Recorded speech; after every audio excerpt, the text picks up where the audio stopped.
আজকের সভার সম্মানিত সভাপতি, মঞ্চে উপবিষ্ট প্রধান অতিথি, বিশেষ অতিথি এবং মঞ্চের সম্মুখে আমার বাংলাদেশি ভাই ও বোনেরা, আসসালামু আলাইকুম। আমাকে প্রথমেই বলা হয়েছে সংক্ষেপে বক্তব্য রাখার জন্য। আমি একটি প্রবন্ধ পাঠ করতে চেয়েছিলাম, কিন্তু প্রবন্ধের অংশ বিশেষ আমি পাঠ করব।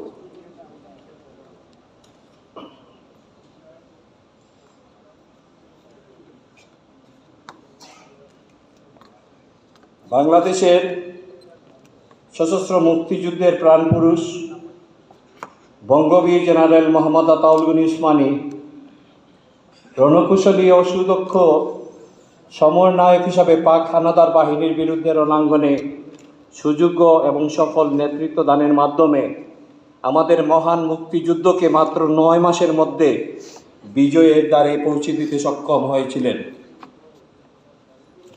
বঙ্গবীর জেনারেল এমএজি উসমানী জীবনের সকল ক্ষেত্রেই অসাধারণ সাফল্য প্রদর্শন করে আমাদের জন্য এক অনুকরণীয় দৃষ্টান্ত রেখে গেছেন।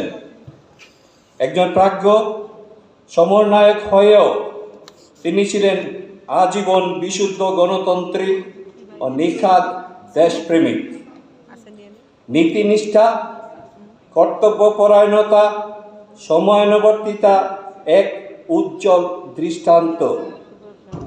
রাজনৈতিক সংকীর্ণতা, হীনমন্যতা ও ব্যক্তিগত লোভ লালসা তাকে কখনো স্পর্শ করতে পারেনি।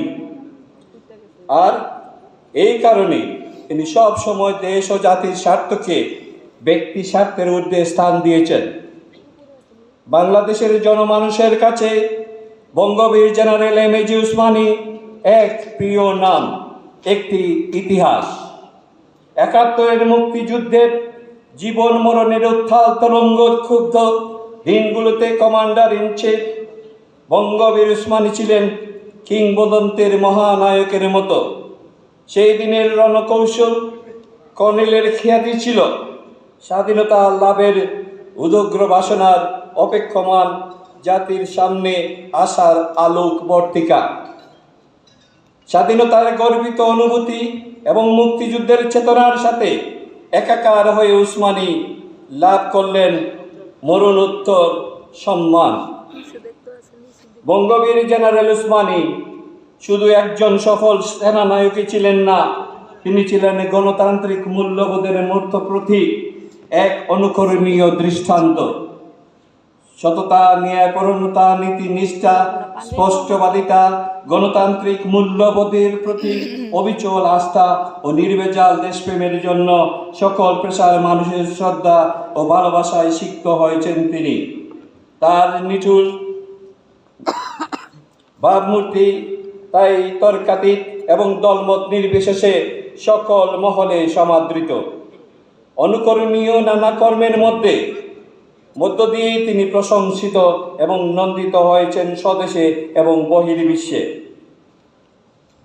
আজীবন গণতান্ত্রিক বঙ্গবীর জেনারেল এমএজি উসমানী আমাদের জাতীয় ইতিহাসে এক অবিস্মরণীয় নাম, এক অনুকরণীয় দৃষ্টান্ত। জাতির এই ক্ষণজন্মা পুরুষের চরিত্রে ঘটেছিল মানবিক গুণাবলীর অপূর্ব সমন্বয়। তিনি শুধু একজন সফল ও সুদক্ষ সেনানায়কই ছিলেন না, পাশাপাশি তিনি ছিলেন একজন আপোষহীন সংগ্রামী, মেধাবী রাজনীতিবিদ।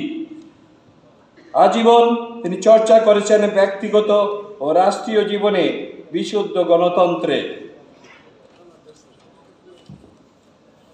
তার দেশপ্রেম ছিল নিখাদ, নির্ভেজাল, অকৃত্রিম। আর এসব কারণেই তিনি পেরেছিলেন জাতির ইতিহাসে মহিরুহ সদৃশ্য একজন অসাধারণ ব্যক্তিত্ব হয়ে অর্জন করতে সক্ষম হয়েছিলেন সমগ্র জাতির অফুরান ভালোবাসা ও অকৃত্রিম শ্রদ্ধা।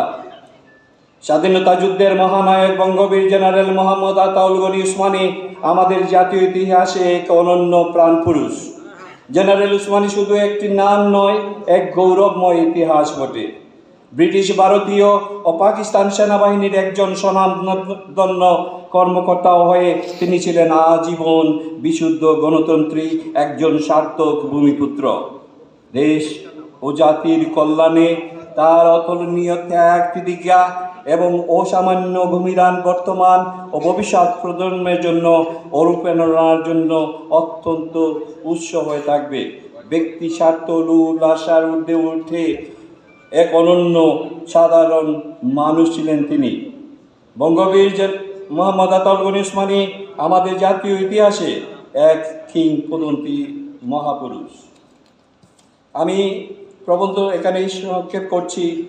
আমি সিলেট থেকে একটি স্মারকলিপি তৈরি করেছি। আগামীকালকে সিলেট জেলা প্রশাসক মাধ্যমে মাননীয় প্রধান উপদেষ্টা এবং পরবর্তী সরকার যেই আসুন না কেন তাদের কাছে তুলে ধরার চেষ্টা করব।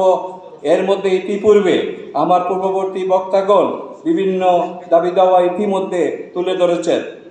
আমি সেগুলো পুনরাবৃত্তি না করে আমি সিলেটে একটা অডিটোরিয়াম রয়েছে, সিলেটে একটা উসমানী জাদুঘর রয়েছে, যেটা একটা বেহাল দশা। আমরা সিলেটের মধ্যে এই যে সুরম্য একটা অডিটোরিয়াম, এখানে আমরা প্রোগ্রাম করতে পারছি, কিন্তু সিলেটের মাঝে 500 লোক দিয়ে একটা প্রোগ্রাম করার মতো একটা ভালো হল নেই। আমরা আশা করব উসমানী জাদুঘরের ওনার নিজস্ব জায়গা রয়েছে, যে ভাষাটা উনি ব্যবহার করতেন ওই ভাষার ভিতরে অনেক জায়গা রয়েছে। ওনার শুধু পুরনো ভাষাটাকে জাদুঘর হিসাবে ব্যবহার করা হচ্ছে। আমি বেশ কয়েকদিন তাকে সিলেটের যে পরিচালক রয়েছেন ওনাকে আমি প্ল্যান দিতে বলেছি, এবং এখানে যারা মুক্তিযুদ্ধ বিষয়ক মন্ত্রণালয়ে রয়েছেন এবং যারা পরবর্তীতে সরকার গঠন করবেন ওনাদের কাছে আমি জোর দাবি জানাচ্ছি। আপনারা জানেন, আপনারা সিলেটের সন্তান, সিলেটে আপনারাই বিভিন্ন সময় রাজনৈতিক এবং সামাজিক প্রোগ্রামগুলো করে থাকেন। আপনারা দেখবেন শুধু বিয়ের হল যেখানে আছে সেখানে আপনাদের হল হয়তো ক্যাপাসিটি অনেক বড় আছে, কিন্তু সাধারণ এইভাবে কোনো উন্নত মানের হল নেই। 2 নম্বর যে দাবি সিলেটবাসীর পক্ষ থেকে আমি দাবি রাখতে চাই যে উসমানী আন্তর্জাতিক বিমানবন্দর রয়েছে, সিলেট উসমানী আন্তর্জাতিক